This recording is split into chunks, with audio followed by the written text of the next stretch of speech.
मन यहदिहिल्लाहु फला मुदिल्ल लहु व मन युद्लिल फला हादिय लहु व अशहदु अन ला इलाहा इल्लल्लाहु वहदहु ला शरीक लहु व अशहदु अन्न मुहम्मदन अब्दुहु व रसूलुहु।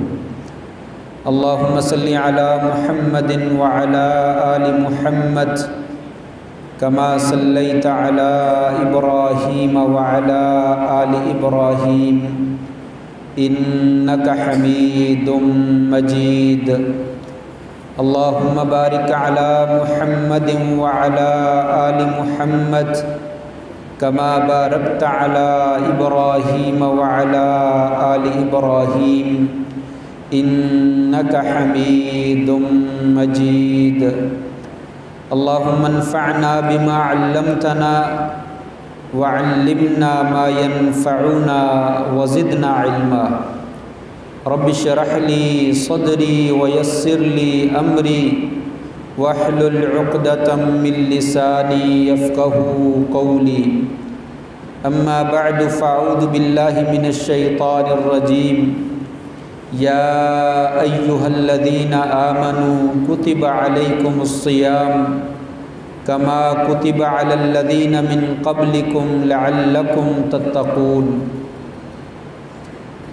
ऐ ईमानदार लोगो, तुम्हारे ऊपर रमज़ान मुबारक के महीने के रोज़े फ़र्ज़ कर दिए गए, उसी तरह जैसे पहली उम्मतों के ऊपर फ़र्ज़ किए गए, ताकि तुम मुत्तकी और परहेज़गार बन जाओ।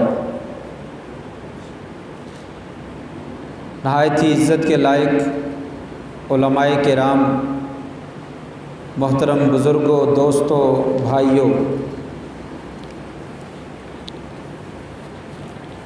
मेरे लिए बड़ी खुशी और मुसर्रत की बात है कि अल्लाह तबारक व तआला ने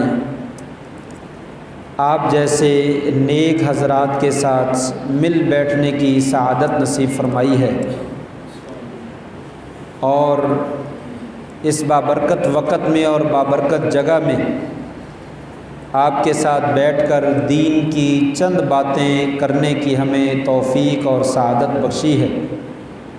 इस पर अल्लाह तबारक व तआला का शुक्रगुज़ार हूँ और फिर उसके बाद अपने भाई फ़ाज़िल दोस्त उवैसुर रहमान हफ़िज़हुल्लाह ताला, उनका भी शुक्रगुज़ार हूँ कि उनकी वसातत से आपके साथ ये मुलाकात का एहतमाम जो है वो हो सका है। हज़रात गिरामी क़दर, मुझे जिस मौजू पर गुफ्तगू करने के लिए कहा गया है वो मौजू है इस्तिक़बाल रमज़ान। रमज़ान मुबारक की तैयारी और उसका इस्तिक़बाल कैसे करें। आप जानते हैं कि कल का दिन है, परसों या तरसों रोज़ा होने वाला है और रमज़ानुल मुबारक का बाबरकत महीना जो है वो शुरू होने वाला है। ये महीना बड़ी अज़मत वाला है, बड़ी शान व शौकत वाला है, दरजात की बुलंदी का महीना है, नेकियों में इजाफ़े का महीना है, गुनाहों की मुआफ़ी और गुनाहों के कफ़ारे का महीना है। महीने में अल्लाह तबारक व तआला की रहमत का बहुत ज़्यादा नुज़ूल होता है, फ़रिश्ते उतरते हैं, एक रूहानी सी कैफ़ियत जो है वो तारी होती है। वो लोग जिन्होंने कभी नमाज नहीं पढ़ी होती रमज़ान में, वो भी मस्जिद में आ जाते हैं और रात को तरावी में बहुत सारे ऐसे लोग जिन्होंने फ़र्ज़ी नमाज़ें भी नहीं पढ़ी वो तरावी में जो है वो शिरकत करते हैं। कुरान मजीद पढ़ा जाता है, सुना जाता है, दुआएं की जाती हैं, ज़िक्र व अज़कार किया जाता है। इससे मालूम होता है इस महीने की कोई ख़ास ही कैफ़ियत है, उसका एक ख़ास असर है जिसकी बिना पर ऐसी रूहानी कैफ़ियत नाज़िल हो जाती है, तारी हो जाती है कि लोगों में नेकी का शौक़ और जज्बा जो है वो बढ़ जाता है। और अगर अहादीस का और कुरान मजीद का मुताला किया जाए तो हमें उससे भी पता चलता है कि इस महीने की बहुत बड़ी अज़मत है, बहुत ज़्यादा अज़मत है। मसलन कुरान मजीद में यूँ कहा गया, शहरु रमज़ान अल्लज़ी उन्ज़िल फ़ीही अल-कुरान, लोगों रमज़ान का वो बाबरकत महीना है जिसमें कुरान मजीद नाज़िल किया गया। कुरान मजीद अल्लाह तबारक व तआला की अज़ीम किताब, बहुत बड़ी किताब, अल्लाह का बहुत अज़ीम कलाम। ये कलाम इलाही किस महीने में नाज़िल हुआ? रमज़ान के महीने में। इन्ना अंज़लनाहु फ़ी लैलतिल क़द्र, हमने कुरान मजीद को कदर वाली रात में जो है वो उतारा। और फिर ये रमज़ान का महीना सिर्फ़ कुरान मजीद के नुज़ूल का महीना नहीं, बल्कि साबिक़ा आसमानी किताबें जो हैं वो भी अल्लाह ताला ने रमज़ान के महीने में नाज़िल फरमाई। एक सही हदीस में आता है, तौरात ये 6 रमज़ान गुज़रने के बाद नाज़िल की गई, इंजील 13वें रोज़े के बाद जो है वो नाज़िल की गई, ज़बूर 18 रोज़े के बाद जो है वो नाज़िल की गई, और कुरान मजीद आखिरी ताक रातों में नाज़िल किया गया। और सुहफ़ इब्राहीम अलैहिस्सलाम के सहीफ़े रमज़ान की पहली रात में नाज़िल किए गए। यानी ये बाबरकत महीना इतना अजीम है, अल्लाह करीम ने अपनी तमाम आसमानी किताबों को नाज़िल करने के लिए इस महीने का इंतखाब फरमाया। और फिर इसमें सिर्फ़ कुरान मजीद ही नाज़िल नहीं किया गया, बल्कि इस रात में जो लैलतुल क़द्र वाली रात है, क़द्र वाली रात जिसको कहा जाता है, लैलतुल क़द्र कहा जाता है, उस रात में लोगों की तकदीर के फ़ैसले भी होते हैं, रिज़्क़ के फ़ैसले होते हैं, मौत और हयात के फ़ैसले होते हैं।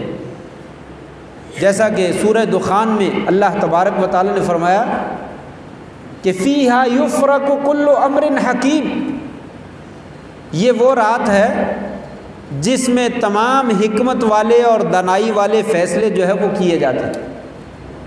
आम तौर पे लोगों में मारूफ़ है शब बारात मनाओ, शब बारात में जो है वो क्या होता है, उसमें जो है वो लोगों की किस्मतों के फ़ैसले होते हैं, रिज़्क़ तकसीम होता है, लोगों की ज़िंदगी और मौत का फ़ैसला किया जाता है।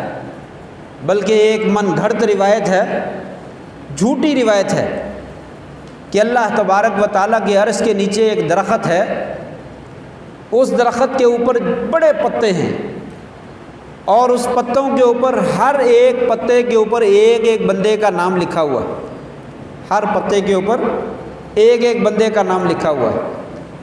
और फिर जब 15वीं रात आती है शाबान की, जिसको शबरात बोलते हैं, उस रात में कुछ पत्ते जो है वो झड़ते हैं। जिन लोगों ने फौत होना होता है उनके पत्ते जो है वो दरख्त से नीचे गिर जाते हैं।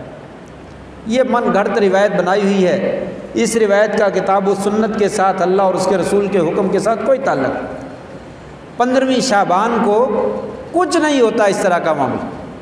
ये लैलतुल क़द्र है, क़द्र वाली रात जो है, इसमें लोगों की किस्मतों के फ़ैसले किए जाते हैं, मौत व हयात के फ़ैसले होते हैं, रिज़्क़ के फ़ैसले होते हैं, शिफा और बीमारी के फ़ैसले होते हैं, और दूसरे मामलात के फ़ैसले होते हैं। फ़ीहा युफ़रक़ु कुल्लु अम्रिन हकीम इन्ना अंज़लनाहु फ़ी लैलतिन मुबारका, हमने कुरान मजीद बरकत वाली रात में नाज़िल किया, और जिस रात में हमने कुरान उतारा है उसी रात में लोगों की किस्मत के फ़ैसले किए जाते हैं। तो ये क़द्र वाली रात रमज़ान की रात। रमज़ान की फ़जीलतों में से एक फ़जीलत ये भी है कि अल्लाह तबारक व तआला फरमाते हैं, हदीस कुदसी है, लोगों तमाम अमाल, बंदा जितने भी अमल करता है, हर अमल जो है वो बंदे के लिए, वल हसनतु बिअश्रि अमसालिहा, एक नेकी जो है उसकी नेक अजर कितना मिलता है? 10 नेकियों के बराबर। ये अल्लाह ताला की बड़ी रहमत है, बड़ी वसी रहमत है। बंदा नेकी करता है एक, उसको सवाब कितना मिलता है? 10 नेकियों का। और बुराई करता है एक, और उसे गुनाह कितनी बुराइयों का मिलता है? एक। ये अल्लाह की रहमत है। हत्ता कि इससे भी बड़ी रहमत ये है कि बंदा बुराई का इरादा कर लेता है, पक्का इरादा, बुराई करने गया, चलो आज चोरी करेंगे, ये इरादा कर लिया और जहन बना लिया आज फलां घर में चोरी करनी है। रात हुई, सामान उठाया, बाहर निकला, बाहर निकल के अचानक जहन में आया यार ये चोरी तो अच्छा काम है। वो चोरी करने से बाज आ जाता है और वापस अपने घर में आ जाता है। अल्लाह तबारक व तआला बुराई से बाज आने की बिना पर उसके नामा अमाल में एक नेकी लिख देते हैं। बुराई से रुक जाता है तो नेकी लिख दी जाती है, और नेकी का इरादा करता है, पक्का इरादा कर लिया और वो नेकी नहीं कर सका है, अल्लाह तबारक व तआला उस नेकी का अजर फिर भी उसके नामा अमाल में लिख देते हैं।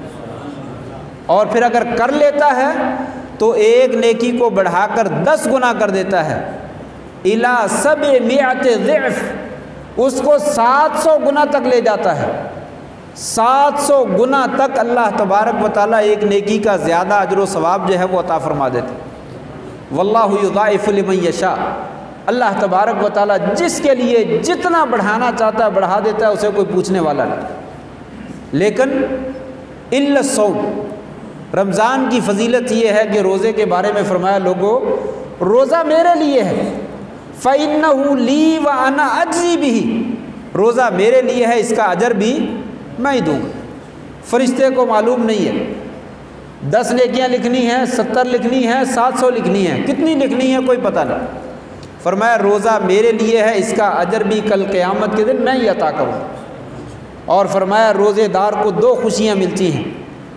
एक खुशी इफ्तारी के वक़्त में, शदीद गर्मी का मौसम होता है, प्यास खूब लगी है, भूख खूब लगी है और ठंडा पानी और ठंडा शरबत मौजूद होता है, तरह तरह के खाने मौजूद होते हैं।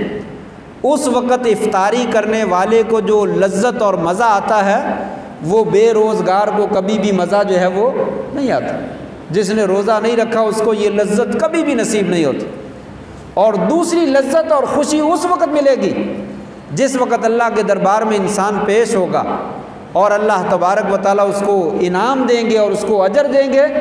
उस वक़्त जो खुशी होगी उसका तसव्वुर इंसान दुनिया में रहते हुए नहीं कर सकता। ये रमज़ान की फ़जीलत है। और ऐसे ही आपने फरमाया इज़ा कानत अव्वलु लैलत मिन रमज़ान सुफ़िदत शयातीन व मरदतुल जिन, फरमाया लोगों जब शायद रमज़ान की पहली रात आती है, सरकश किस्म के शयातीन और जिन जो हैं उनको जंजीरों में जकड़ दिया जाता है, बांध दिया जाता है, शैतानों को बांध दिया जाता है और जन्नत के दरवाज़े खोल दिए जाते हैं। वलम युग़लक़ मिन्हा बाब, और उसका कोई दरवाज़ा बंद नहीं होता। जहन्नम के दरवाज़े बंद कर दिए जाते हैं, फ़लम युफ़्तह मिन्हा बाब, उसका कोई दरवाज़ा नहीं खुलता। और वनादा मुनादिन या बाग़ी अल खैर अक़बिल, और आवाज़ देने वाला एक आवाज़ देता है, ए खैर के तलब करने वाले, नेकी करने वाले आजा, अब तो नेकी कर ले, अब तो नेकी कर ले, मैंने शैतानों को बांध दिया। देखो मस्जिद में कैसी रूहानी कैफियत है, कैसी नूरानी कैफियत है, अल्लाह का नूर बरस रहा है। आओ नेकी का बेहतरीन मौका है, इस मौके पे नेकी कर लो।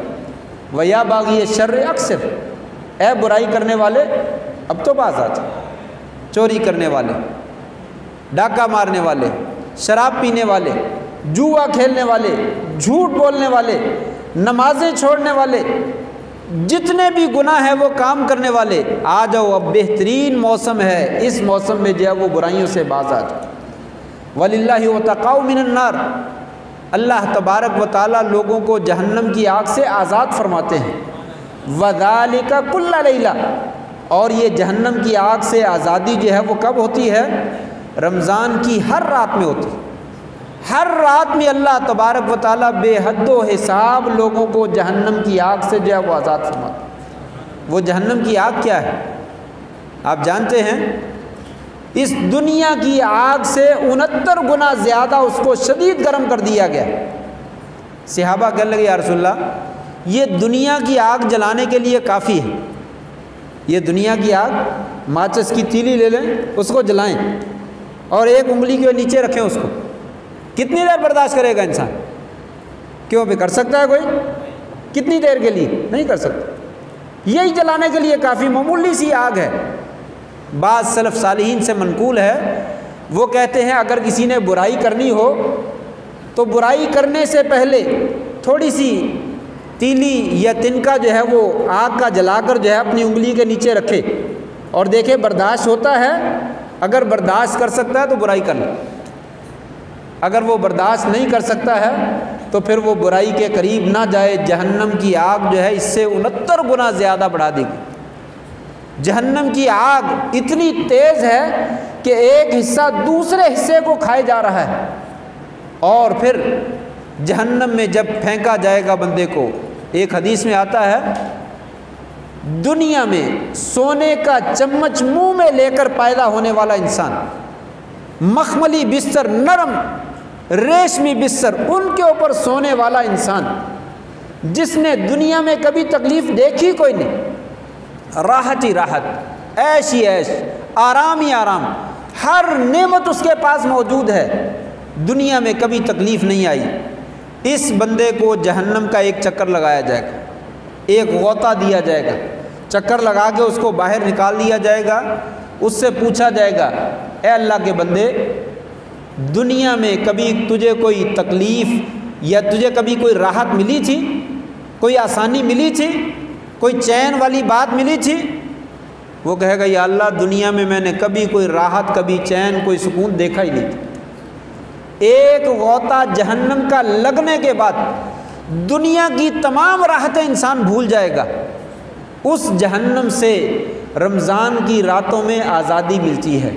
हर रात अल्लाह तबारक व तआला लोगों को जहन्नम की आग से आज़ाद फरमाते। और जन्नत कितनी अजीमुश्शान है, कितनी प्यारी है। दुनिया में जो बंदा तकलीफ़ों में ही बसर करता रहा, अल्लाह मुआफ़ फरमाए, मिसाल है, कभी पाँव में चोट लग गई, पाँव टूट गया, कभी टांग में चोट लगी, टांग टूट गई, कभी कान फट गया, कभी सर फट गया, कभी बीवी बीमार, कभी वालदा बीमार, कभी वालिद बीमार, कभी बच्चा फौत हो गया, कारोबार किया तो खसारा ही खसारा पड़ गया, कभी रोटी मिली, कभी ना मिली, सारी ज़िंदगी परेशानियों में गुजारी, सारी ज़िंदगी तकलीफ़ों में गुजारी। उस बंदे को एक गोता जहन्नम का देकर जो है वो, जन्नत का देकर जो है वो बाहर निकाला जाए। जन्नत का चक्कर लगाया जाएगा और लगाकर उसको बाहर निकाल दिया जाए। उससे पूछा जाएगा, हल मर्रा बिका बोसुन क़त, क्या कभी दुनिया में तुझे कोई तकलीफ़ पहुंची थी, दुनिया में कभी कोई मुश्किल आई थी? वो कहेगा या अल्लाह, कभी दुनिया में कोई मुश्किल नहीं आई। जन्नत की नेमत एक दफ़ा मिलने के बाद दुनिया की तमाम तकलीफ़ें इंसान जो है वो भूल जाएगा। फरमाया लोगों, ये हर रात जन्नत के टिकट इंसान को मिलते हैं और जहन्नम की आज़ादी मिलती है। लोगों, जहन्नम से अपने आप को बचा लो और जन्नत का जो है वो दाखला ले।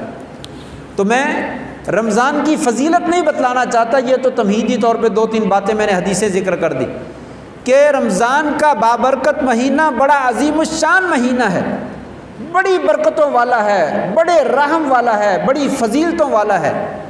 इसमें बहुत बहारें ही बहारें हैं। इंसान के लिए गुनाहों से मुआफ़ी ही मुआफ़ी है, जन्नत का दाखला है, जहन्नम से आज़ादी है। मालूम नहीं दोबारा मिलना है या कि नहीं मिलना। पिछले साल कितने ही लोग हमारी सफ़ों में मौजूद थे, आज हमारे दरमियान वो मौजूद नहीं है। कितने हमारे वालिदैन, कितने हमारे बुज़ुर्ग, दोस्त अहबाब पिछले साल नमाज़ों में मौजूद थे, इस साल मौजूद नहीं है, अगले साल मालूम नहीं हमने भी मौजूद होना कि नहीं मौजूद होना। ये रमज़ान का महीना दोबारा नसीब होना या नहीं होना, तो फिर इसकी कदर करनी चाहिए या कि नहीं करनी चाहिए। एक हदीस और सुन लें ताकि पता चले कि कदर करनी चाहिए कि नहीं करनी चाहिए।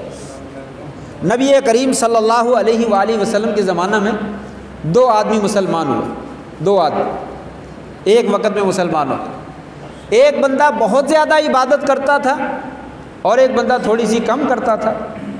जो ज़्यादा इबादत करता था वो मैदान जिहाद में गया, दुश्मन से लड़ाई लड़ी और अल्लाह के रास्ते में शहीद हो गए। दूसरा बंदा 1 साल तक उसके बाद ज़िंदा रहा, 1 साल के बाद वो भी फौत हो गया।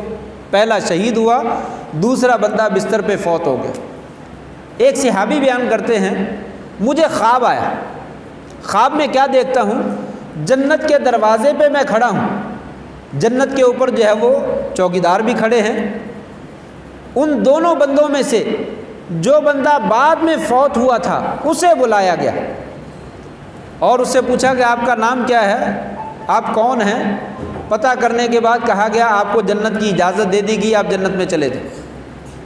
उसके बाद फिर उस शहीद को बुलाया गया और उसे भी इजाज़त दे दी कि तुम भी जन्नत में दाखिल हो जाओ, वो भी जन्नत में दाखिल हो गया। सहाबी कहते मेरी आँख खुल गई।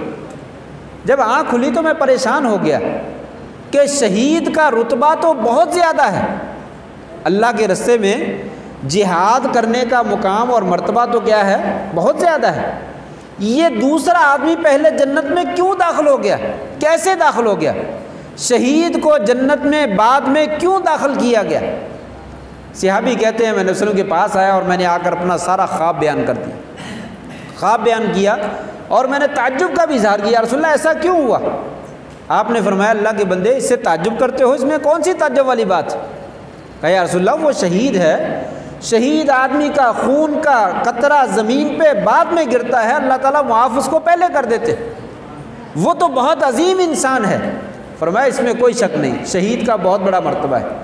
लेकिन मुझे ये बतलाओ ये जो दूसरा आदमी था ये 1 साल तक ज़िंदा रहा। कहा जी हाँ ज़िंदा रहा। कहा उसकी ज़िंदगी में रमज़ान का महीना आया था। कहा जी हाँ आया था। कहा इसने रोज़े रखे थे। कहा जी हाँ रखे थे। कहा रमज़ान में नमाज़ें पढ़ता रहा। कहा जी हाँ पढ़ता रहा। तो फरमाया फिर इसकी नमाज़ें और इसके रोज़े कहाँ गए। अगर इसने बाद में ही जन्नत में जाना था तो उसने 1 साल जो रमज़ान के रोज़े रखे और ज़्यादा रोज़े रखे और रमज़ान की रातों में क़याम किया और नमाज पढ़ी, उसका अजर कहाँ जाएगा। इस रमज़ान की वजह से अल्लाह तबारक व तआला ने उसको जन्नत में पहले दाखिला दी थी। और हदीस में ये लफ्ज़ हैं, आपने फरमाया फलमा बैनहुमा अबअद मा बैन अस्समाई वल अर्द। ये लफ्ज़ गौर करने वाले हैं। आपने फरमाया ऐ मेरे सहाबा इन दोनों के मर्तबे में आसमान और ज़मीन के दरमियान जितना फासला है इससे कहीं ज़्यादा दोनों के मर्तबे में फ़र्क है। जो बाद में 1 साल ज़िंदा रहा और रमज़ान का महीना पाया और उसमें इबादत की, उसकी वजह से इसका रुतबा जो है वो दूसरे आदमी की निस्बत आसमान और ज़मीन के दरमियान जितना फासला है इससे कहीं ज़्यादा जो है वो बड़ा है। ये रमज़ान इतना कीमती है कि जिसकी वजह से इंसान दूसरों के ऊपर मर्तबे में बहुत आगे बढ़ जाता है और नेकियां और सवाब जो है वो बहुत ज़्यादा मिल जाता है। ये मेहमान महीना परसों या 2 दिन के बाद हमारे पास जो है वो आ रहा है, ये अल्लाह का मेहमान महीना है। मेहमान जब इंसान के पास आता है तो जितनी उसके साथ मोहब्बत होती है उतना ही उसका एहतराम करता है इंसान। हमारे पास हमारे घरों में मेहमान आते हैं ना, एक बंदा है रोज़ाना ही आ जाता है, उसे इंसान चाय भी नहीं पूछता, हाँ भी आए हो कि हाल ठीक है, राज़ी हो, तगड़े हो, ठीक है, वो आया और चला गया, पानी भी नहीं पूछा। दूसरा आदमी हफ्ते के बाद आता है, उसे बंदा पूछ लेता है सुनाओ भी वो पानी पुनी पिलाएं, कोई भी प्यास तो नहीं लगी। वो कहता है कोई बात नहीं, थोड़ा सा अगर वो इसरार करता है कि नहीं नहीं नहीं रहने दो तो कहता है ठीक है चलो अल्लाह की, वो वैसे ही चला जाता है। कोई उससे ज़्यादा ख़ास आ जाता है तो इंसान जो है वो फ़ौरन पूछने के बगैर ही लाओ भी लाओ, बोतल लेकर आओ, जाओ शरबत बना लो, उसको शरबत बनाता, ये मेरा ख़ास मेहमान। और उससे भी ज़्यादा ख़ास हो पहले से ही खाना बनाता है, पानी भी ला कर रखता है, बगैर पूछने के सारी चीज़ें पेश करता है, बल्कि दरवाज़े पे जाकर उसका इस्तकबाल करता है, बल्कि अपने बच्चों को अपने रिश्तेदारों को तैयार करता है, आओ बाहर निकलो इसका इस्तकबाल करें। हाथों में फूलों के हार ले लेता है, प्लेटों में फूल रख लेता है। नहीं करते शादी के मौका पर, आप नहीं करते कि दूल्हा आ रहा है, हमारा बेटा आ रहा है, बेटा जिस वक्त वो घर में आए तो फूल उसके ऊपर फेंकना, ये हमारा ख़ास मेहमान है। जब ख़ास मेहमान आता है तो उसका ख़ास इस्तकबाल किया जाता है, उसकी तैयारी की जाती है। इससे पता चलता है कि घर वालों को आने वाले मेहमान के साथ जो है वो कितनी मोहब्बत है। ये मेहमान रमज़ान का महीना जो हमारे पास आ रहा है, क्या हमें भी मोहब्बत है? ये आम मेहमान है या कि ख़ास मेहमान है? क्यों भाई, आइए मैं भी और आप भी ज़रा जायज़ा लें, ये आने वाला मेहमान जो है ये हमारा आम मेहमान है या कि ख़ास मेहमान है?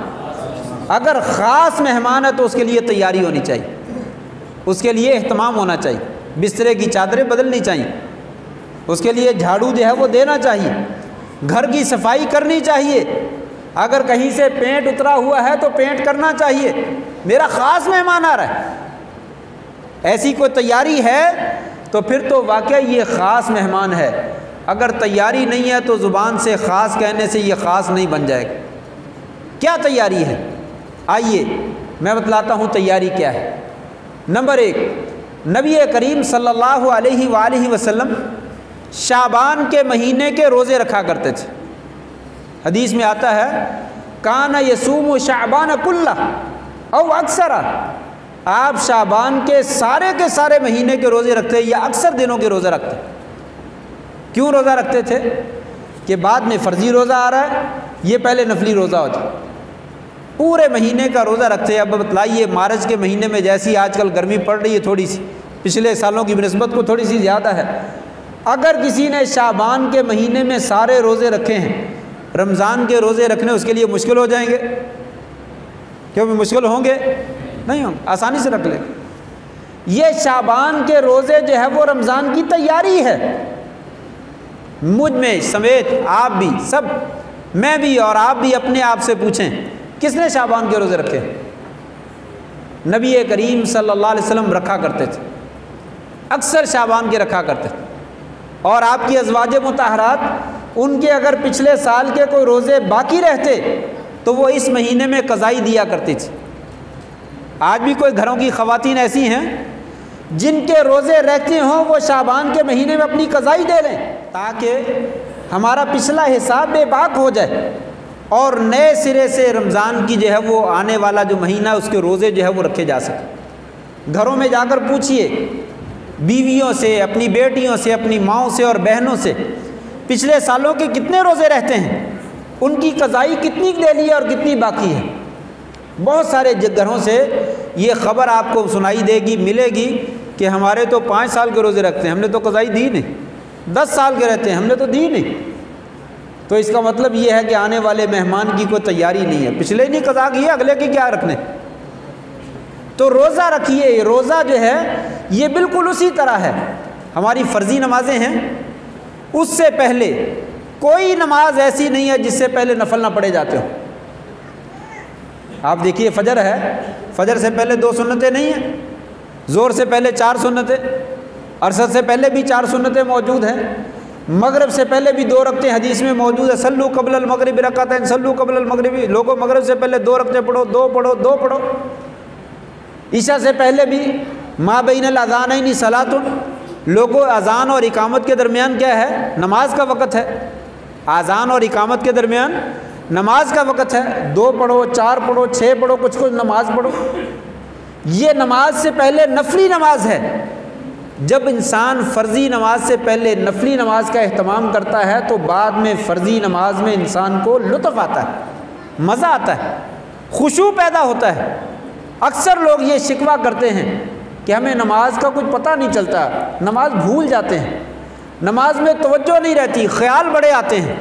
तो ख्याल ही आने, जब नमाज का टाइम हो जाता है, सुई के ऊपर सुई पहुंच जाती है, उस वक़्त इंसान भागता है, भाग जल्दी से वुज़ू किया और आकर जल्दी से भागा आकर, ओ मेरी रकत गुजर गई, रकत गई, भागो रकत ना गुजर जाए। इमाम रुकू में जा रहा है, दौड़ो, अल्लाह अकबर, तेज़ी, अल्हम्दुलिल्लाह मालिक सूरह फातिहा पढ़े तब रकत मिल जाए।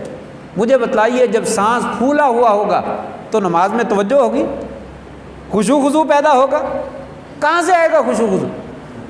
नबी करीम सल्लल्लाहु अलैहि वसल्लम जब आज़ान हो जाती, हज़रत आयशा फरमाती हैं आप हमें छोड़कर उठकर ऐसे चले जाते जैसे हमें जानते ही नहीं, हमें पहचानते ही नहीं। नमाज का टाइम हो गया, सारे काम छोड़ दीजिए, अल्लाह के पास जो है वो आ जाइए, अल्लाह का बुलावा आ गया, अल्लाहु अकबर, अल्लाहु अकबर। आज़ान देने वाला कहता है लोगों सुन लो, अल्लाह सबसे बड़ा है, अल्लाह बहुत बड़ा है और सबसे बड़ा है। इंसान क्या कहता है? नहीं, अल्लाह नहीं बड़ा, मेरा काम, मेरी दुकान सबसे बड़ी है। ज़ुबान से नहीं कहता, लेकिन दुकान पे बैठा हुआ है, इस बुलावे को सुनता नहीं है, नहीं आता मस्जिद में, वो बैठा रहता है। ठीक है, अल्लाह बड़ा है, अपनी जगह पे होगा, मौलवी साहब तुम्हारे नज़दीक बड़ा होगा, मेरे नज़दीक तो नौज़ुबिल्लाह मिन ज़ालिक वो बड़ा नहीं, वो दुकान पे बैठा है। मैच देखने वाला मैच देखी जा रहा, वो कहता नहीं बड़ा। फ़िल्म देखने वाला फ़िल्म देखी जा रहा, वो कहता नहीं अल्लाह कोई बड़ा नहीं, फ़िल्म ये बहुत बड़ी, ये ड्रामा बहुत बड़ा, ये गप्पें बहुत बड़ी, ये फंक्शन हमारा बहुत बड़ा, अल्लाह बड़ा नहीं। फरमाया नहीं, वो अजान देता है अल्लाह अकबर अल्लाह अकबर, लोगो आओ, हय्या अलस सलाह हय्या अलल फलाह, कामयाबी की तरफ दौड़ो। ये कहता नहीं नहीं, दुकान यहाँ पे गाहक वापस चला गया, दोबारा आना ही नहीं, ये खेती बाड़ी कर रहा हूँ, ये काम कर रहा हूँ, ये बाद में नहीं होना, वो कामयाबी नहीं, कामयाबी ये है। फरमाया फिर नमाज के अंदर खुशू खुजू पैदा नहीं हो सकती, फिर नमाज में तवज्जो नहीं मिल सकती। आइए वक़्त पे आइए मस्जिद में, अच्छा बेहतरीन वज़ू कीजिए, फिर 2 नफल 4 नफल सुन्नतें पढ़िए, फिर दुआ मांगिए, ज़िक्र कीजिए, फिर उसके बाद फ़र्ज़ पढ़िए, फिर देखिए नमाज में तवज्जो होती है कि नहीं होती, नमाज में खुशू होता है कि नहीं होता, ये नफल है। इसी तरह शाबान के रोज़े रखिए, फिर रमज़ान के रोज़े रखिए, जुमेरात और सोमवार का रोज़ा रखिए, फिर रमज़ान के रोज़े रखिए, हर महीने में 13, 14 और 15 का रोज़ा रखिए, फिर रमज़ान के रोज़े रखिए। आपको रमज़ान के रोज़ों की कदर होगी, मज़ा आएगा रोज़ा रखने में, आपको पता चलेगा रोज़ा जो है वो क्या होता है। एक नफली रोज़ा अल्लाह के रस्ते में रखने का अजर इतना है। फरमाया अल्लाह तबारक व तआला जहन्नम से इंसान को 70 साल की मुसाफत जो है वो दूर कर देते हैं, एक रोज़ा नफली रखने की वजह से। तो यहाँ तो मोहब्बत बड़ी है अल्लाह के रसूल से, लेकिन सोमवार का रोज़ा नहीं रख सकते, जुमेरात का रोज़ा नहीं रख सकते, बड़ी मोहब्बत है आपसे, बड़ी अकीदत है, बड़ा प्यार है, लेकिन नफली रोज़ा वो नहीं रखा जाता। वो तो जान जाती है, भूख लगती है, उसमें तो प्यास लगती है। मोहब्बत हमें ऐसी चाहिए जिसमें प्यास ना लगे, जिसमें तकलीफ़ ना उठानी पड़े, बस शेर पढ़ लो। बहुत से लोग जो है वो शेर पढ़ने को कहते हैं यही मोहब्बत, बस जी मुझे शेर बड़े आते हैं, मुझे नाते बड़ी आती हैं, मुझसे नाते सुन लो, मैं बड़ी मोहब्बत करता हूँ। वो भाई अमल किसने करना है? ठीक है शेर भी पढ़िए, शेर पढ़ना भी इबादत है और मोहब्बत का एक ज़रिया है, लेकिन असल मोहब्बत ये है कि नबी के नक्शे कदम पर चलने की कोशिश करो। आपने जो काम किया है वो काम करके दिखाओ, ये असल मोहब्बत है। तो जैसे नमाज के लिए एहतमाम ज़रूरी है, इसी तरह रोज़े के लिए एहतमाम ज़रूरी है। फिर रोज़ा रखिए, रोज़े का मज़ा है। दूसरा एहतमाम, दूसरी तैयारी, कल आने वाला है चाँद, कौन कौन देखेगा? आ ही जाना नज़र, किसी ने भी नहीं देखा, पता चल जाएगा, मौलवी ऐलान कर देगा, पता चलेगा रोज़ा है तो रोज़ा रख लेंगे, नहीं होगा तो ना से। ईशा की नमाज़ पढ़ने आएंगे, तरावी हो गई तो पता चल जाएगा रोज़ा हो गया, नहीं होगी तो ना से। लेकिन ईद का चाँद, ईद के चाँद के लिए क्या होता है? 6 बज गए, 7 बज गए, खबर नहीं आई कोई, 29 रोज़े हो गए, वो काका देखा नहीं टीवी, खबर नहीं देखी, वो व्हाट्सअप खोल, कोई फेसबुक देख खबर नहीं आई सवेरे ईद है कि नहीं आई। इससे पता चलता है कि ईद के साथ हमें मोहब्बत है, रमज़ान के साथ कोई ज़्यादा मोहब्बत नहीं। ईद हमारा ख़ास मेहमान है, रमज़ान हमारा कोई ख़ास मेहमान नहीं है। वैसे हम कहते हैं ख़ास मेहमान, बहुत अजीम महीना, बड़ा बाबरकत महीना, लेकिन उसके लिए कोई तैयारी है। चाँद देखने का एहतमाम करो। आप सल्लल्लाहु अलैहि वसल्लम ने फरमाया सूमू लिरुयतिही वाफ्तिरू लिरुयतिही, लोगों चाँद देख कर रोज़ा रखो, चाँद देख कर रोज़ा इफ्तार करो, चाँद देखने का एहतमाम करो। और जब चाँद देखो, नया चाँद देखो तो दुआ पढ़ो, अल्लाहुम्मा अहिल्लहु अलैना बिल अम्न वल ईमान वस्सलामति वल इस्लाम रब्बी व रब्बुकल्लाह, ये दुआ पढ़ो, इसमें अल्लाह से मोहब्बत का इजहार है। या अल्लाह इस चाँद जो तुलू हो रहा है, महीने का आगाज़ है, इस चाँद के तुलू होने को हमारे लिए अमन और ईमान का ज़रिया बना दे, सलामती का ज़रिया बना दे, इस्लाम का ज़रिया बना दे। या अल्लाह तू ही सब कुछ बनाने वाला है, कोई और बनाने वाला नहीं, तू बना दे। ये है रमज़ान की तैयारी, अपना अकीदा दुरुस्त करें। या अल्लाह तू बनाने वाला है, ये चाँद तुलू हो रहा है, या अल्लाह जिस तरह तूने चाँद को इतना बड़ा अजीम पूरा रोशन था उसको बंद कर दिया, सारी रोशनी मांद कर दी, फिर उसको बरीक कलम की तरह, एक धारी की तरह तूने दोबारा निकाल दिया। ये निकालने वाला तू ही है, हमारी मुश्किलात को दूर करने वाला भी तू ही है। या अल्लाह तू ही इस महीने को हमारे लिए बरकत का ज़रिया बना दे, सलामती वाला बना दे, ईमान वाला बना दे। या अल्लाह दुनिया की कोई ताकत कुछ नहीं कर सकती, ना ये चाँद कुछ कर सकता है, ना ये सूरज कुछ कर सकता है, ना ये मट्टी की ढेरियाँ कुछ कर सकती हैं, ना ये दूसरे कोई कुछ कर सकता है। या अल्लाह तेरी ज़ात एक ऐसी ज़ात है जो कुल मुख्तार है और सारी चीज़ों पे इख्तियार और कुदरत उसकी है। या अल्लाह हमारी ज़िंदगियों को बदल, हमारे लिए आसानियाँ पैदा कर दे। रब्बी व रब्बुक अल्लाह, या अल्लाह तू मेरा भी रब है और इस चाँद का भी तू ही रब है। इस चाँद को भी किसी और ने पैदा नहीं किया, या अल्लाह तू ही पैदा करने वाला। ये अपना ईमान और अक़ीदा चाँद देखते वक्त बनाइए ताकि पता चले मैंने रमज़ान का चाँद देखा। दो चीज़ें। तीसरी चीज़, रमज़ान की इस्तिक़बाल और रमज़ान की तैयारी के लिए जो बहुत ही मुहिम है और बहुत ही ज़रूरी है वो क्या है, मैंने अभी बतलाया। मेहमान आता है तो क्या करते हैं, बिस्तर की चादर हम तब्दील कर देते, करते हैं कि नहीं करते। पुरानी चादर है इसे उतार दो, मैली है, गंदी है, स्मेल आ रही है, इसको तब्दील कर दो, नई चादर लाकर बिछाओ। ये मेहमान की तैयारी, ये उसका इस्तिक़बाल। रमज़ान भी यही चाहता है, बंदे तेरे जिस्म के ऊपर गंदी चादर चढ़ी हुई है, गुनाहों की चादर चढ़ी हुई है, इसको उतार दे। तूने गीबतें बड़ी की हैं, झूठ बड़ा बोला है, अमानत में ख़यानत बड़ी की है, नमाजें बड़ी छोड़ी हैं, तूने लोगों का माल नाजायज़ खाया है, बेईमानी बहुत की है, अल्लाह की बगावत की है, बेहयाई के काम किए हैं। ये सारी गंदी चादरें हैं। ये तमाम की तमाम गंदी चादरें उतार दे और नई चादर बिछाने की कोशिश कर। इन तमाम गुनाहों से तौबा कर, अपने बदन को साफ़ कर और बिलखुसूस दिल को साफ़ कर। हसद से, कीने से, नफ़रत से, कुदूरत से, बुग़्ज़ से, दुश्मनी से, अदावत से, इन चीज़ों से पाक और साफ़ कर, क्योंकि रमज़ान बहुत शफ़ाफ़ महीना है, बड़ी बरकतों वाला महीना है। उसकी बरकतें गंदी जगह पे दाखिल नहीं होती हैं। उसकी बरकतें और उसकी रहमत और उसकी नूरानी शुआएं गंदे बदन पर और गंदे जिस्म को फ़ायदा नहीं पहुंचाती हैं। ये वो जवाब है उस सवाल का जो मैंने शुरू में ज़िक्र किया कि शैतानों को जकड़ दिया जाता है, जन्नत के दरवाज़े खोल दिए जाते हैं और जहन्नम के बंद हो जाते हैं, फिर भी कुछ शयातीन शैतानी करते रहते हैं। करते हैं कि नहीं करते? कुछ शयातीन इंसानों में से दिन दिहाड़े सबके सामने बैठ के खा रहे हैं, पी रहे हैं, कोई पूछने वाला नहीं। दुकानें खोल रखी हैं, बाज़ार चल रहे हैं, खाने पीने का बाज़ार गर्म है। उनके लिए शैतान क्यों नहीं जकड़ेंगे? उनके लिए ये जवाब है कि जिनके बिस्तरे की चादरें गंदी हैं उनके ऊपर नूरानी शुआएं जो है वो कोई फ़ायदा नहीं दे सकती, कोई फ़ायदा नहीं होता। ये रमज़ान की तैयारी है। आप, सादा सी मिसाल है, सिंपल सी है। आप देहातों में रहने वाले लोग हैं, नया दूध जानवरों का निकालते हैं, पुराना बर्तन, अगर उसमें कल के दूध का कुछ बकाया हिस्सा लगा हुआ हो, उसमें ताज़ा बेहतरीन शफ़ाफ दूध डाल दिया जाए, वो दूध बाकी रहेगा? क्यों भाई? कल के दूध में से बर्तन जो था उसको सही तौर पे धोया नहीं, धो लिया, पानी फेर लिया, लेकिन उसमें किनारे में थोड़ी सी चीज़ लगी रहेगी कल के दूध की बाकी। नया दूध उसमें डालेंगे तो क्या नतीजा निकलेगा? वो ताज़ा दूध सारा ख़राब हो जाए। आप कहें मैंने खालिस दूध डाला है, वो खालिस ही ख़राब हो जाएगा।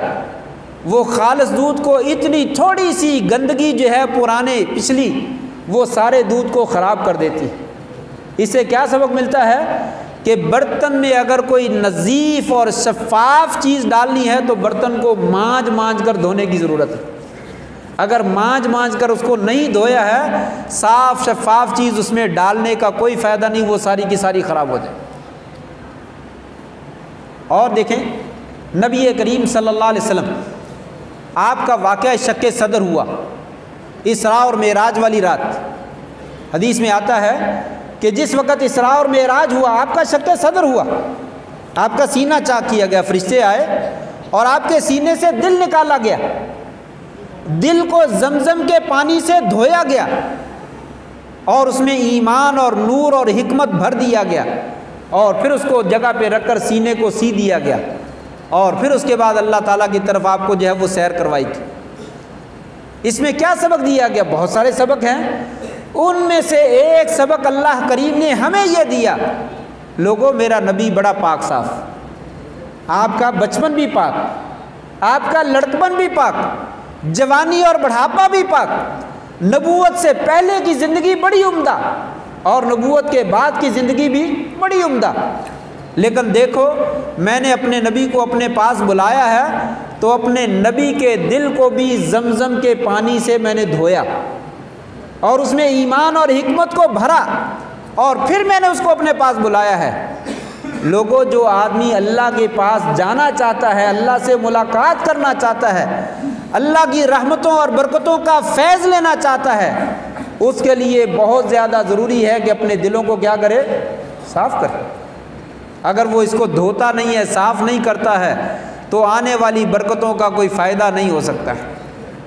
जिस्म के अंदर वो बेईमानी सारी की सारी मौजूद है, दुश्मनियाँ और अदावतें सारी मौजूद हैं, झूठ वो बोले जा रहा है, ख़यानत वो किए जा रहा है, अमानतें लोगों के लिए जा रहा है, लोगों के माल नाजायज़ कब्ज़े में किए जा रहा है, मिलावट करके सौदा दिए जा रहा है, और रमज़ान के रोज़े भी रखी जा रहा है, कभी कभी रात को तरावी भी पढ़ लेता, उसका क्या फ़ायदा हो? कोई फ़ायदा। वो इंसान रमज़ान के बाद जो ही ख़त्म होगा फिर वही कैफियत, उसी डगर पे चलेगा, ज़िंदगी में कोई तब्दीली वाक़या नहीं होगी। उसके लिए ज़रूरी है कि रमज़ान आने से पहले पहले ये जिस्म के ऊपर जो गंदी चादर है उसे उतार दो। आप देखें, एक बिस्तर ख़राब है, बू आ रही है, वो बिछा रहने दें और उसके ऊपर नई चादर बिछा दें, स्मेल ख़त्म हो जाएगी। जब तक उसको उतारेंगे नहीं, उतार कर नई चादर बिछाएं। इसी तरीके से पुरानी चादर जिस्म की जो है उसको उतारें, गुनाहों से पक्की और सच्ची तौबा करें, तब जाकर ये रूहानियत रमज़ान में जो है वो हासिल होगी और रमज़ान में जी चाहेगा इंसान इबादत करे। बहुत से लोग, मैं चाहता तो हूँ पढ़ूँ, लेकिन बस वो फ़ोन आ गया जी, वो जी काम पड़ गया जी, वो मैं उधर चला गया जी, वो उधर चला गया, इधर ऐसे करते करते टाइम सारा गुजर जाता। लेकिन जब इंसान का जिस्म पाक और साफ़ होगा, चीज़ें खुद ब खुद दाखिल होती चली जाती हैं। इंसान का जी कुरान मजीद पढ़ने को लगेगा, तिलावत करने को जी चाहेगा, नफल पढ़ने को जी चाहेगा, जिक्र करने को जी चाहेगा, दुआएं मांगने को जी चाहेगा। लेकिन जब बदन में ऐसा ही है, मुझसे एक आदमी सवाल करने लगा कि मैं देखता हूँ जी, वो मैं तो नमाज भी पढ़ता हूँ और मैं हलाल खाने की भी कोशिश करता हूँ, तो रिज़्क़ में तो बरकत नहीं है, वो फ़लाँ बंदे का कारोबार तो बड़ा चमक रहा है, मेरा तो कारोबार ही नहीं चमक। मैंने उसे जवाब दिया कि अल्लाह के बंदे, आपका के नज़दीक क्या मेयार है अल्लाह के राज़ी होने का और नाराज़ होने का? जिसको दुनिया मिल जाती है उससे अल्लाह राज़ी है, जिसको दुनिया नहीं मिली अल्लाह उससे नाराज़ है? नहीं, ऐसा नहीं, ये मेयार नहीं है। अगर दुनिया का मिलना ये रज़ामंदी की दलील है, बहुत से लोग समझते हैं माशाल्लाह जी कारोबार चल रहा है जी, अल्लाह राज़ी राज़ी है, नमाज वो पढ़ता ही नहीं, ज़कात वो देता ही नहीं, वो कहते हैं माशाल्लाह मेरी औलाद भी है, मेरी कोठी भी है, मेरा कारोबार भी चल रहा है, मेरा अल्लाह राज़ी हो तो दे रहा है ना। अगर अल्लाह राज़ी है तो अंग्रेज़ों के पास तो हमसे ज़्यादा माल है, हुकूमत भी ज़्यादा, रंग रूप भी उनके गोरे, सफ़ेद रंग, लाल भड़कते हुए, उनके बच्चे बड़े खूबसूरत नज़र आते हैं और उनकी कोठियाँ और उनकी बिल्डिंगें बड़ी प्यारी, उनके मनाजर बड़े खूबसूरत हैं। ये अल्लाह की रज़ामंदी की दलील है? ये दुनिया का मिलना अल्लाह की रज़ामंदी की दलील नहीं है। रज़ामंदी की दलील क्या है? जिसको कुरान पढ़ने की तौफीक मिल जाए, नमाज पढ़ने की तौफीक मिल जाए, नमाज में जी करे, जी लगे, मस्जिद में आए और भागने की कोशिश करे, घुटन सी महसूस हो कि मस्जिद में क्यों आ गया हूँ, समझिए कि फिर अल्लाह राज़ी नहीं है। ये जो आप कहते हैं पता नहीं जी नहीं करता, मैं पढ़ना तो चाहता हूँ लेकिन जी नहीं करता, इसका मतलब ये है कि जिस्म के अंदर गंदगी मौजूद है। जब तक उसको पाक और साफ़ नहीं करोगे वो जी करेगा ही नहीं। ये तौबा का दरवाज़ा खुला है।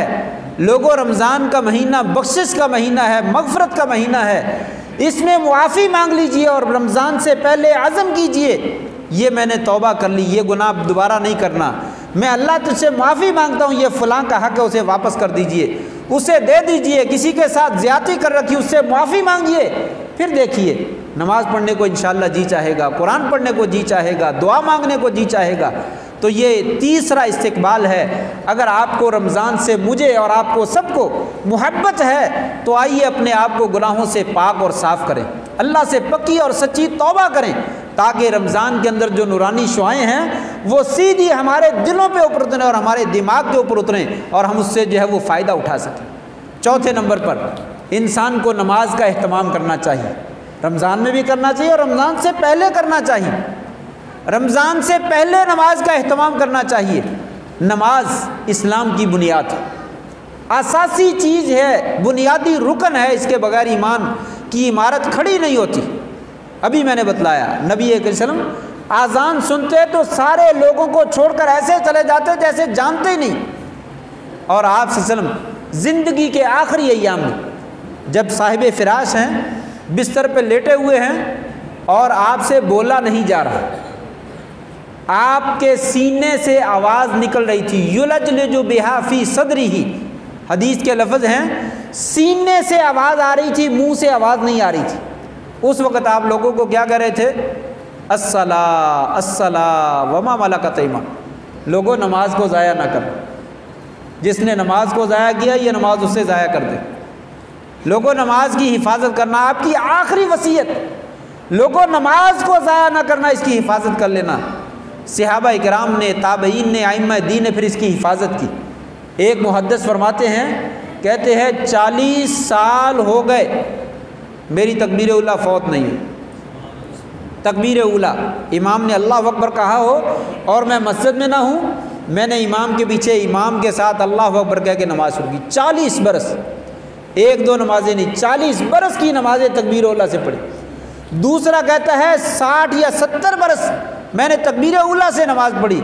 और एक तीसरा कहता है सारी ज़िंदगी मेरी नमाज कभी कज़ा नहीं हुई, सिर्फ एक ज़िंदगी की नमाज कज़ा हुई, एक नमाज, और वो उस दिन जिस दिन मेरी वालदा का इंतकाल हुआ, उस दिन मेरी एक नमाज रह गई। मैं भी और आप भी अपने अपने गिरेबान में झांक कर देखें, हमारा भी कोई ऐसी हालत है?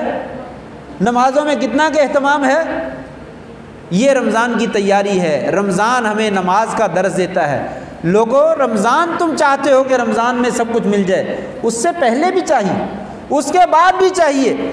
अगर रमज़ान से पहले भी आप नमाज़ पढ़ते हैं और बाद में भी पढ़ते हैं तो ये रमज़ान आपको फ़ायदा दे सकता है, वगरना रमज़ान जो है वो कोई फ़ायदा नहीं है। वक़्त जो है वो ख़त्म होने के करीब है। कितने बजे नमाज है? कब ख़त्म करनी है? वैसा मुझे बता दीजिए टाइम। 8:15 बजे? जी ठीक है, 5 मिनट बाकी हैं, 5-7 मिनट इंशाअल्लाह। दो बातें मैं जिक्र कर अपनी बात ख़त्म करता हूँ। पांचवी बात यह है कि रमज़ान की तैयारी के अंदर, इस्तिकबाल के अंदर ये बात शामिल है, लोगों जो रमज़ान में काम करने वाले हैं वो अभी कीजिए। दुनिया के दीन के काम रमज़ान में कीजिए, दुनिया के काम अभी कर लीजिए। कितने ही लोग हैं उनको जो है वो जब लैलतुल कदर वाली रातें शुरू हो जाती हैं, ताक रातें शुरू हो जाती हैं, उस वक़्त क्या होता है? कारोबार शुरू हो जाता है, उस वक़्त शॉपिंग शुरू हो जाती है, उस वक़्त याद आ जाता है मेरी तो वेस्ट कोट रहती है, मेरा तो अभी कमीज़ नहीं बना, मेरा तो सूट नहीं बना, मेरी तो जूती रहती है। वो कदर वाली रात में बाज़ार में पहुंच जाता है और जूता ख़रीदने चला जाता है। कदर वाली रात को उसको पता ही कुछ। औरतों को जो है वो आखिरी रातों में खाने पीने और इस तरह की चीज़ें बनाने में जो है वो वक़्त सारा गुजर जाता है। और बहुत से लोग रमज़ान की रातों में तारीख़ी ड्रामे लगते हैं, तारीख़ी और तगरल, पता नहीं क्या है वो, इस्लामी ड्रामा, ये जी इस्लामी तारीख़ है, ये जी बड़ा है। वो इस्लाम कुरान में नहीं मिलता, हदीस में इस्लाम नहीं मिलता, ये ड्रामे में ही सारा मिलता है। अगर ड्रामों में मिलना था तो अल्लाह ताला ने अपने नबी को क्यों भेजा, कुरान को क्यों भेजा? एक ड्रामा ही उतार देते, लो भी ड्रामा देखो और इस्लाम हासिल कर लो सारे का सारा। ये रमज़ान में दुश्मनों की चालें हैं, हमको कुरान और सुन्नत से और रमज़ान की बरकतों से महरूम करने के लिए ये टीवी के पीछे लगा दे। रमज़ान के अंदर काम करने वाले जो ज़रूरी हैं उन्हें पहले कर लीजिए, शॉपिंग वगैरह जो करनी है वो पहले कीजिए। रमज़ान की रातों में इबादत कीजिए, सारा वक़्त खाने पीने और सोने में ना लगा दीजिए। अपने नमाज, अपने औकात को मुरत्तब कीजिए। खाना सहरी में माकूल खाइए, ये ना हो कि सहरी में बहुत ज़्यादा खा लिया तो अच्छा नमाज चलो अब बाद में पढ़ लेते, अब बड़ी नींद आ रही है तो सो जाएं, फिर नमाज़ उठ के पढ़ लेंगे। रोज़ा भी तो मैंने रखा है ना। लोग एतकाफ़ में बैठे होते हैं और इधर तरावी हो रही होती हैं और वो बाहर बैठकर गप्पे मार रहे होते हैं। आम लोग जो है वो तरावी पढ़ रहे हैं और एतकाफ़ करने वाले बाहर बैठकर गप्पे मार रहे हैं। क्या फ़ायदा इस एतकाफ़ का? ये एतकाफ़ है। इस रमज़ान के औकात को कीमती बनाइए। एक एक लम्हा बड़ा कीमती है, उसको अल्लाह ताला की इबादत में सर्फ कीजिए।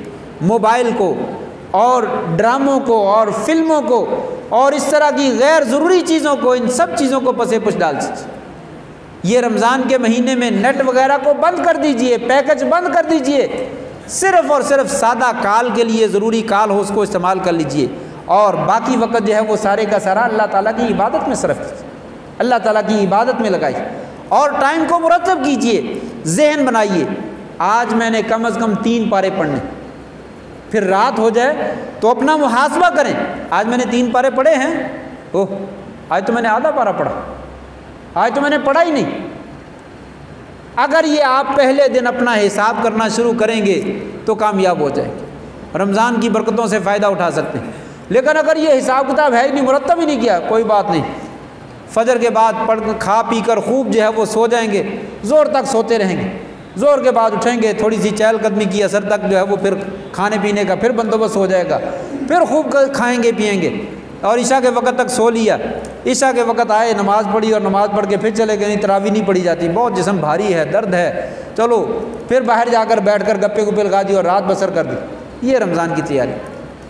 रमज़ान की तैयारी में माकूल खाना खाएं, माकूल खाएं और अच्छा खाएं और वक़्त पे सो जाएं और वक़्त पे उठ जाएं, वक़्त पे नमाज़ें पढ़ें और तरावी का अहतमाम करें, कुरान मजीद का अहतमाम करें और रोज़ाना अपना हिसाब करें कि आज के दिन मैंने कितने नफल पढ़े, आज के दिन कितना कुरान पढ़ा, आज के दिन मैंने कितनी दुआएं मांगी, आज के दिन मैंने कितना सदका खैरात किया और कितने लोगों के साथ अच्छा सलूक किया। अगर एक एक दिन का हिसाब व किताब करेंगे, अल्लाह के फजल से इंशाअल्लाह खैर और बरकत जो है वो हो जाएगी। तो लिहाजा ज़रूरी है कि रमज़ान का इस्तेक़बाल जो है वो इस तरीके से किया जाए।